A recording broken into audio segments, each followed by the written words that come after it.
প্রধান উপদেষ্টার হস্তক্ষেপে পুঁজিবাজারে দীর্ঘমেয়াদে আস্থা ফেরার প্রত্যাশা সংশ্লিষ্টদের। তাদের মতে মনোযোগ দিতে হবে নির্দেশনাগুলো সময় মতো বাস্তবায়নে। এ সময়ে বাজারের সার্বিক কার্যক্রমে গতি আনতে স্বচ্ছতা ও জবাবদিহিতা নিশ্চিতের কথাও বলেন তারা।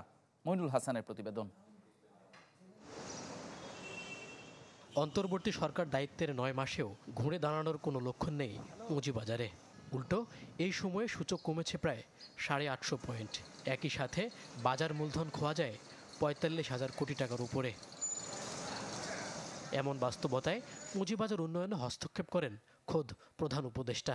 রোববার বিশেষ বৈঠকে দেন ৫টি নির্দেশনা, যাতে উল্লেখযোগ্য ছিল সরকারি মালিকানা থাকা বহুজাতিক কোম্পানিগুলোকে তালিকাভুক্ত করা, বড় প্রতিষ্ঠানকে প্রণোদনা দিয়ে বাজারমুখী করা, এছাড়া সংস্কার কাজ শেষ করে দায়ীদের শাস্তির বিষয়টিও আলোচনা হয় বৈঠকে। অবশ্য এর খুব একটা প্রভাব পড়েনি সোমবারের কার্যক্রমে।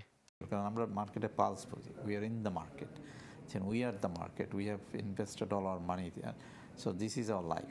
আমাদের কথা যদি আপনি শোনেন তাহলে আপনি বুঝবেন যে আসলে সমস্যাটা কোথায়। তা আমরা আশা করি যে উইল গেট অ্যান অপরচুনিটি। সম্মিলিতভাবে আন্তরিকভাবে একসাথে মিলেমিশে কাজ করে বাজারে যেন একটা আস্থা সৃষ্টি করতে পারে, তাহলে একটা ইমিডিয়েট এফেক্ট হতে হবে। কিন্তু সে ধরনের কোনো সিদ্ধান্ত কিন্তু আমি দেখি নাই। বর্তমানে পুঁজিবাজারের সবচেয়ে বড় সমস্যা আস্থার সংকট। এছাড়া ভালো মূল্যভিত্তিক শেয়ার না আসায় আগ্রহী হচ্ছেন না বিনিয়োগকারীরা। ফলে ছোটখাটো গুজব কিংবা রাজনৈতিক অস্থিরতার নেতিবাচক প্রভাব সহজেই পড়ছে বাজারের ওপর। তবে অবস্থার উত্তরণে সরকারের পদক্ষেপকে ইতিবাচক হিসেবে দেখছেন বিশ্লেষকরা।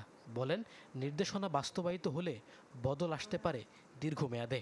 সরকার থেকে যারা গেছেন তারা তো পজিটিভ কথাবার্তা বলবেন, কিন্তু বাজারে যে সমস্যা, দৈনন্দিন সমস্যা, কোথায় তারা প্রবলেম ফেস করছে, তো এই ফিডব্যাকটা পেলে আমার মনে হয় আরেকটু বাস্তবধর্মী, মানে ইমিডিয়েট সমাধান করা যায়, এই ধরনের রেকমেন্ডেশন হয়তো আসতে পারত। ফাইন্যান্স মিনিস্ট্রি অ্যান্ড বিসেক, তো এখন ওনারা যদি উদ্যোগ নেয়, সাথে স্টক এক্সচেঞ্জ এবং মার্কেট ইন্টারমিডিয়েট যারা আছে সবাই মিলে, তাহলে আমরা আশা করছি যে আমরা খুব সহজে হয়তো কিছু নতুন শেয়ার দেখতে পারবো বাজারে, যেখানে বাজারে একটা নতুন শেয়ারে খরা যাচ্ছে।